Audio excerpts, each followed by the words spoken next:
शरणं गच्छामि धम्मं शरणं गच्छामि संघं शरणं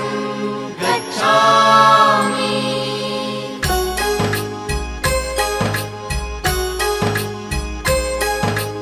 बुद्धं शरणं गच्छामि धम्मं शरणं गच्छामि संघं शरणं गच्छामि। त्याग मूर्ति तू शांत चित्त तू योग रूप संसारी दया प्रेम अन मानवतेचे प्रतीक तुझी ईश्वरी सिद्ध मूर्ती सिद्धार्थ गौतम सकलांचा स्वामी